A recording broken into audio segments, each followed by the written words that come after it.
Police dogs are becoming a critical weapon in fighting crime, but an Action News investigation has turned up dozens of cases in which these dogs have allegedly brutalized people, in some cases innocent people. 7 police departments in Los Angeles County are currently being sued for police dog brutality. Our investigative reporter Harvey Levin has the first in a series of exclusive reports. Police dogs have become instrumental in sniffing out contraband and criminals. But our Action News investigation has turned up a number of cases in which these dogs have allegedly gone too far and viciously attacked people. Take the case of Marva Laws. Last January, she had a run-in with a Hawthorne police dog, a run-in that caused her severe injuries.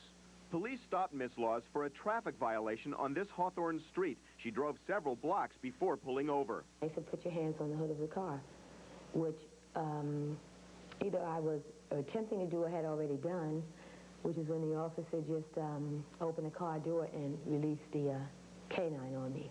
My immediate thought was to feed this dog my arm, to keep him from biting anything else. I'm maneuvering like hell. I could feel him at times, and he would go inside my skin, and I'm like, oh, He stopped it when he got good and ready to, and there seemed to be some form of satisfaction that he had gotten out of it. The other officer did absolutely nothing to stop it. The purpose of it, I had no idea. And it just seemed that they had gotten some kind of kick out of it. And it was like, and if you don't do something else, I'll put them on you again. Officer David Harris tells a different story. Harris says Laws was verbally abusive and refused to follow his instructions. Harris says he then grabbed Laws by the arm and she began to struggle. According to the police report, that's when Harris's dog Urko, quote, exited the vehicle and, quote, contacted Miss Laws for approximately 15 seconds. Shortly after the dog attack, Laws realized she had been seriously injured. I lift up my T-shirt and I pull down the cup of my brassiere, and a flap of meat falls out as I pull my brassiere down, and it's like almost my entire nipple has been bitten off. More often than not, I've seen a lot of people fight the dogs, and that probably leads to multiple dog bites. Wouldn't that be almost a natural instinct when you're being attacked to do something to stop the attack? Well, and then that takes, you know, that's a part of the trainer, the handler, you know, when he sees that the person is under control, calls the dog out. But do Hawthorne police call their dogs out? Hawthorne cop Charlie Brugnola, who worked with police dogs for 6 years, disagrees with the chief. Brugnola says many Hawthorne officers encourage police dogs to abuse suspects. They feel that if a suspect runs and hides, then he deserves to get bit. He deserves to get bit, and the dog deserves to bite him as a reward for finding the suspect. Well, I would deny it. I told 5 officers outside the police station what had happened, and they laughed. Oh, they thought it was funny. Marva Laws pleaded no contest to reckless driving. She's currently suing the Hawthorne PD over the dog attack. Officer Charles Brugnola is on leave with the department. He's in a legal dispute over his right to a full retirement based on physical disabilities. And in another action... Dog brutality. In tonight's segment of our week-long series, investigative reporter Harvey Levin looks into charges that the Hawthorne Police Department regularly uses police dogs to brutalize citizens. Police dogs are trained to catch criminals and find contraband. But critics say these dogs are trained to be so aggressive, innocent people are sometimes the victim.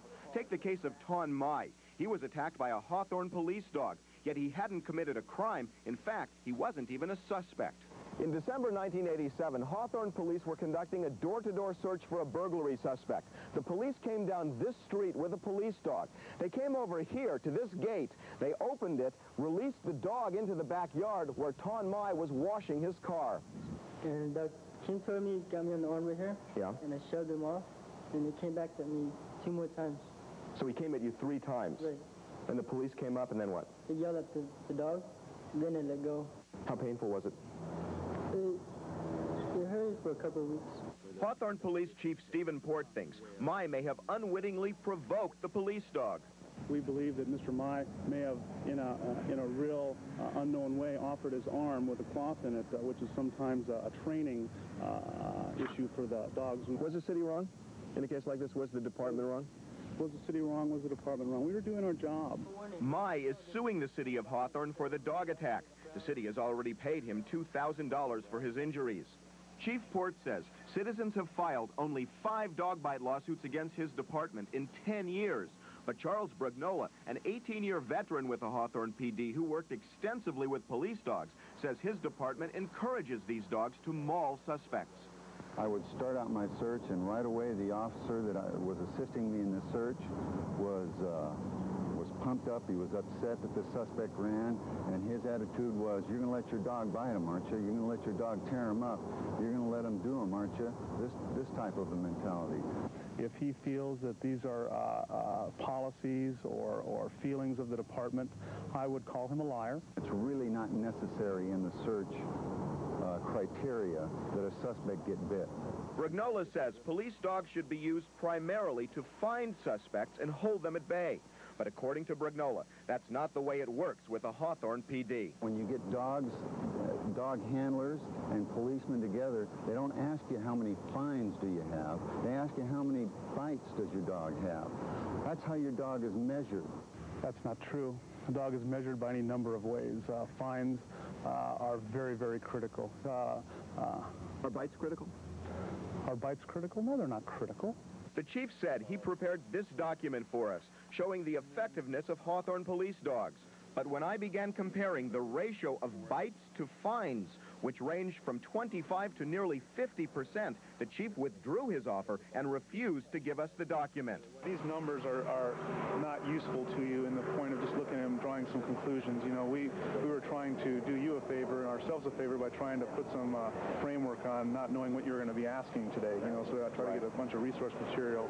So I'm going to, if you have a specific request, then we'll just research it for you before we release anything. Officer Charles Brugnola is currently on leave from the Hawthorne PD while he fights the department over his right to full retirement pay based on disability. Tomorrow we'll examine the use of police dogs in the Los Angeles Police Department.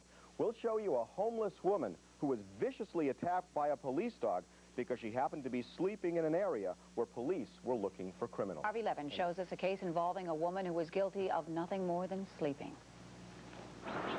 Police dogs are trained to find criminals and, when necessary, to attack. But our investigation has turned up cases in which innocent people were attacked just for being at the wrong place at the wrong time. Take the case of Michelle Nunley. 2 years ago, she was homeless. She found refuge here in an industrial section of South Central Los Angeles. You were sleeping under the aluminum? Yeah. To keep you warm? Yeah, it was a blanket, a cover. The date was December 18th, 1988. Los Angeles police officers responded to a call that junkyard thieves were hiding near these railroad tracks. Michelle Nunley was sleeping nearby, right over there. Assisting the police in the search was Kino, the police dog. I woke up hollering and screaming to a dog bite me. What was the dog doing? He was mauling my leg, eating it, trying to rip it off. I saw a flashlight, and then I heard the police laughing and saying, get it, get him, and then laughing. How did the police realize they had the wrong person? My hat flew off, and then they realized I was a girl, and they were looking for men. Is that when they called the dog off? Yes, at that time. The police took Nunley here to LAPD's Newton Division. Nunley says the abuse continued. I asked for some medical attention, and then I was bleeding on their bench, and they said, "Bitch, stop bleeding on my bench." And they wiped the bench off with a paper towel and just left me there. Nunley says 3 hours after the attack, she was treated, then released. Nunley is suing the LAPD for her injuries. The police won't comment on this case of mistaken identity because of pending litigation. A year and a half after the attack, Nunley is still suffering. It hurts deep inside. It feels like a pin just stabbing me in my leg. Nunley's lawyer, Robert Mann, currently has more than a dozen dog bite cases against 4 police departments in L.A. County. Mann says police dog attacks are barbaric. These dogs can be used just for the purpose of brutalizing people on the street, in the back alley, for the purpose of punishing them. Allegations of brutality aside, police dogs can be unpredictable. Last month, this LAPD dog bit an officer who was searching for a felony suspect. Action News has obtained this videotaped deposition of an LAPD official taken last week. The LAPD acknowledges police dogs have a natural tendency to attack. We have to train to their natural desire to hunt. And in order to develop that, there is a reward. And for many dogs, now I don't know if it's universal or not, and again, I was a layman being educated. Right. For many dogs, that reward is the fight. In my opinion, a dog fights by biting. Sure. So if it's going to fight, it's going to bite. You see the police as protecting and serving, and then to do something like this to an innocent person, homeless or not, is pretty bad. Not every police department agrees with the LAPD's policy on canines.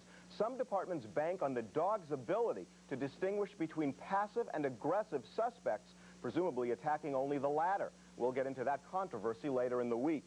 Tomorrow we'll investigate a case involving a Southgate police dog, a case dealing with an innocent man who was severely mauled while partying in his backyard. The question in that case, why did Southgate police... Thanks a lot, Harvey. Sure. The Los Angeles City Council. Tonight, investigative reporter Harvey Levin looks into a Southgate case where a man was apparently viciously mauled by a police dog. They wanted me bad. For some reason, I don't know why, but they wanted a piece of me. It was afternoon on June 11th, 1988. Lawrence Haywood was partying with his friends in this Southgate backyard. Having a few beers on a Saturday afternoon, and I had a little too much, and I became ill, so I went around to the back of the garage and sat down right behind the garage. I fell asleep. At 4 in the afternoon, Southgate police were chasing a car thief down this street. According to witnesses, the thief jumped from the car and leaped over this fence into the backyard where Lawrence and his friends were having their party. A short time later, Southgate officers arrived, opened the gate, and entered with Cliff, the police dog. Police sounded a warning before entering, but Haywood, who was sound asleep, didn't hear it. And the next thing I know, I wake up to the jaws of a snapping, the dog just biting me. The dog ripped the baseball cap off my head, bit my neck, started biting my arms up and down, both of my arms, my chest, both of my legs, and then it got a hold of this right arm again, and it felt like it was going to rip it completely off. So then I said, this is it, I have to do something, and I grabbed a hold of the dog by the jowls. And then the police officer finally came back around here, to my surprise, and punched me in the face 2 times and said, let it go. So I let the dog go and stood up, and then the dog kept biting me on this leg right here while he was pulling me out to this area right here. They finally told me I was under arrest for grand theft auto, and I thought, the way they came after me, I was under arrest for murder. Police say Haywood tried to choke Cliff the canine.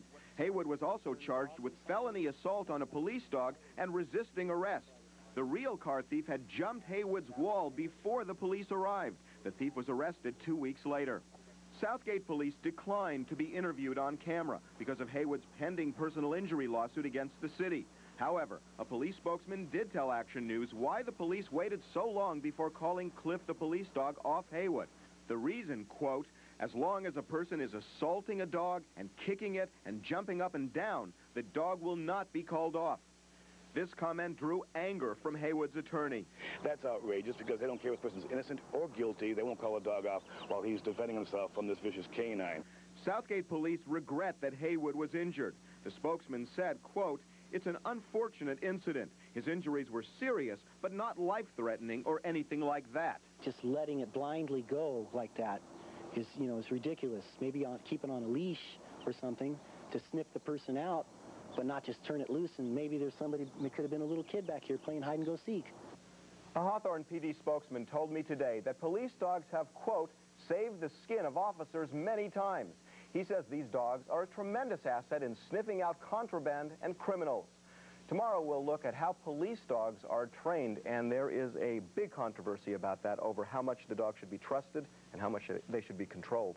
I can imagine. The story contains graphic pictures, which some may find upsetting. Thane Chu was severely mauled by an LAPD police dog. According to Chu, he was hiding from police in this junkyard. Chu is a convicted felon who is now serving time in prison. Chu is suing the LAPD for his injuries. The LAPD has a policy not to comment on pending cases. No one disputes the usefulness of police dogs. Experts say they're worth their weight in gold when it comes to sniffing out contraband and criminals. The Adler Horse Kennels in Riverside is one of the largest police dog training facilities in the world. The emphasis here is on sniffing out criminals, not biting them. People really have the wrong idea of the police dog, and they think that they're all teeth, and actually they're all nose. This is Condor. He's with the Riverside County Sheriff's Department. Condor. Very sweet, loving animal that can become extremely aggressive on command.